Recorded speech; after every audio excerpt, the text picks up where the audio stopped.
And where were we heading on that bus ride? Well, we are going to a little town called Bariloche. Bariloche. Bariloche. And what word would you use to describe Bariloche? Swiss. Swiss. Bariloche is like the Switzerland of the Andes, is what we heard. And it's a really nice town. It's really gorgeous. Liked it. It feels like you're walking around Swift. The mountains, the lake. It's right on the lake. The buildings. The architecture is very Swiss. The chocolate. There's a lot of chocolate. It's known for chocolate. And skiing. It's very Swiss. We feel like they're trying to out-Swiss the Swiss. Yes. So it was great. That was Bariloche.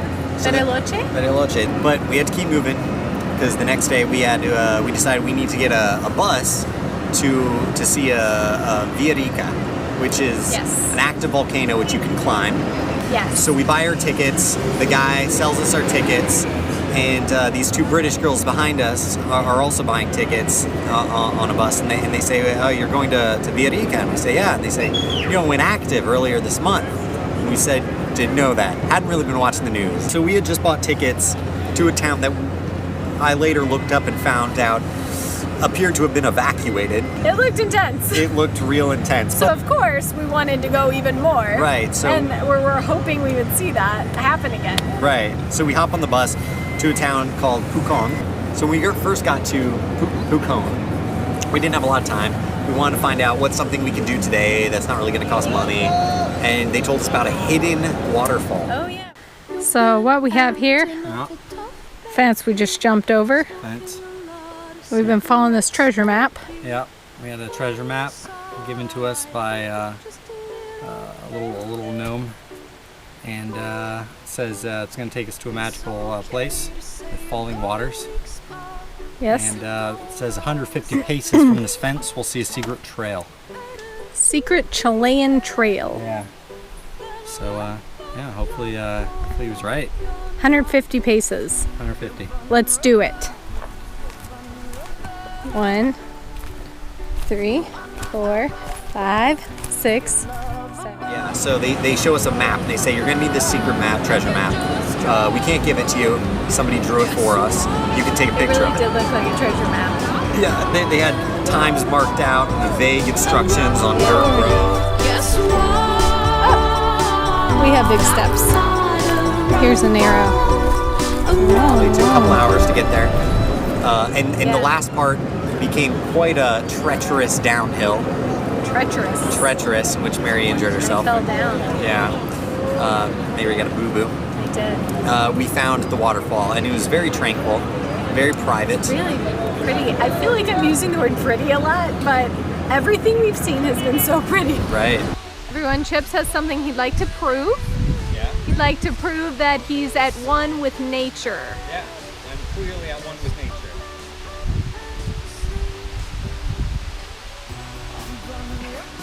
You're so at one with nature right now. Even though 99.999% of the things that come out of your mouth relate to video games, movies, or television. Oh, really? Really. Oh, really? Oh, nature came out of my mouth. Oh, this better not go in the documentary. And in general, it's just really great. Yeah, it was nice. We also saw some jungle pigs. Yeah, we saw some wild jungle pigs, which... I don't think they were wild. No, they were wild. It was like a farmer or something. No, they were wild jungle pigs for sure. We're still on the secret trail. We've run into a pack of wild pigs, wild jungle pigs.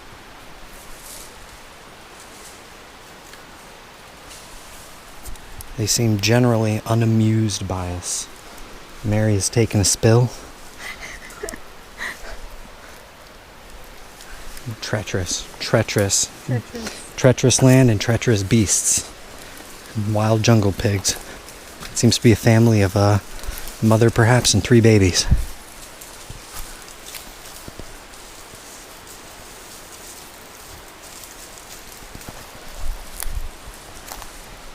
That's gonna be my dinner tonight. And it was great. So we scheduled for our first day there we scheduled a hike up the sister volcano, Yes. basically. The volcano right next door to Villarica, which we hoped would be beautiful. Yeah. And how'd that go? Oh, it was awesome. Yeah. I loved it. The first couple hours is through a forest. Yeah. And then once you break through the tree line, you just get a great view of everything. And you just keep heading up. And after about another hour, the ground turns to just gravel. There's sand. And yeah, small volcanic rock. Ash. Yeah, and it just slides under your feet. The volcano slowly gets steeper, and it tells you to get off, basically. It's difficult to hike up because every step you take, you're just continuously falling back. So it's pretty exhausting. It's walking up a beach in boots. Yeah. Yeah.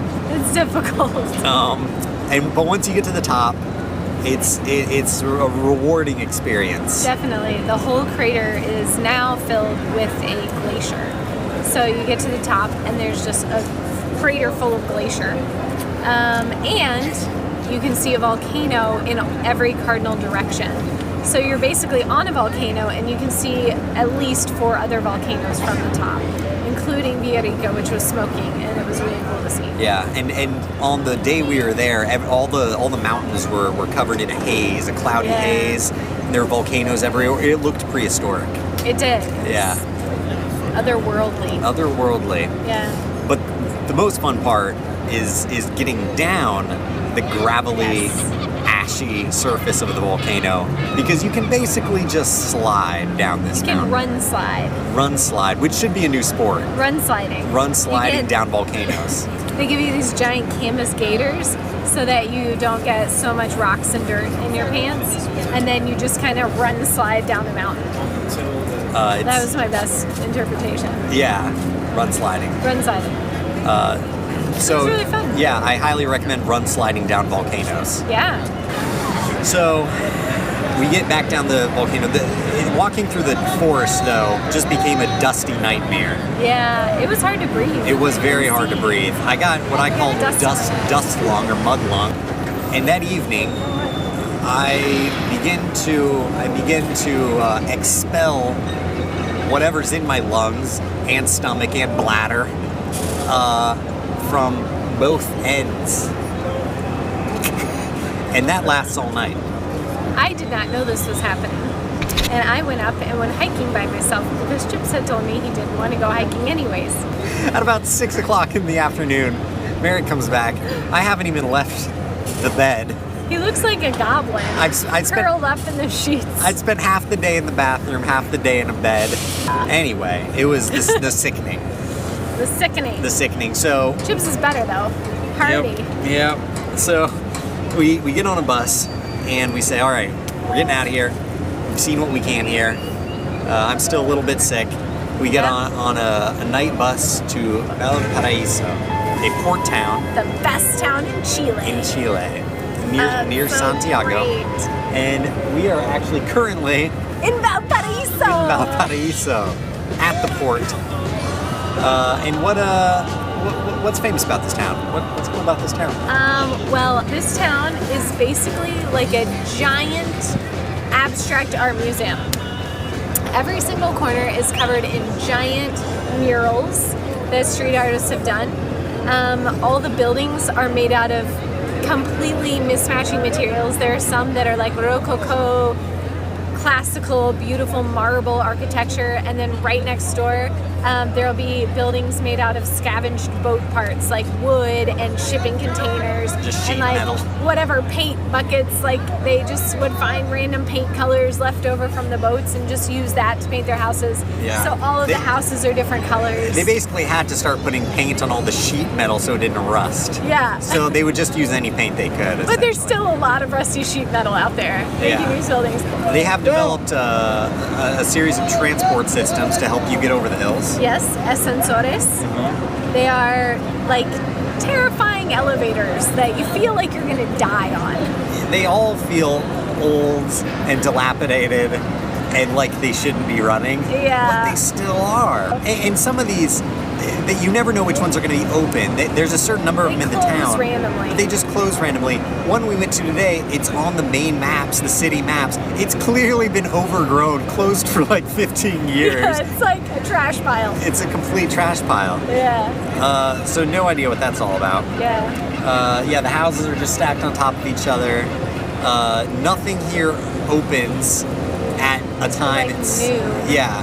We didn't have a lot of time to spend here though. We had to get to Mendoza. Yeah. You know? Had to get to Mendoza. So we had our bus for this morning, 9 a.m. No, it's 7:45. 7:45 We got up at a.m. 5 in the morning to catch this bus. Yeah, and oh, that's weird. What time is it? It's 6:10 right now in the afternoon. Afternoon. What happened? What happened to Mendoza, Mary? Well, chips.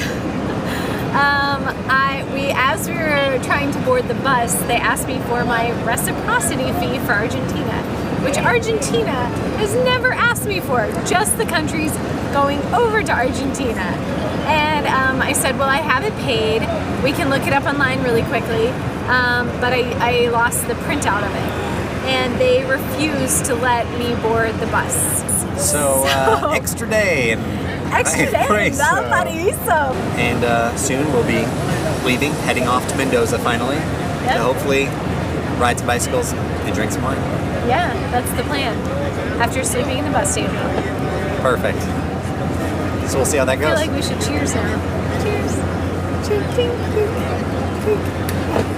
Okay. We'll do that in Mendoza. We'll figure it out. We'll edit it in. We'll edit it in. All right. We'll see you later. Okay.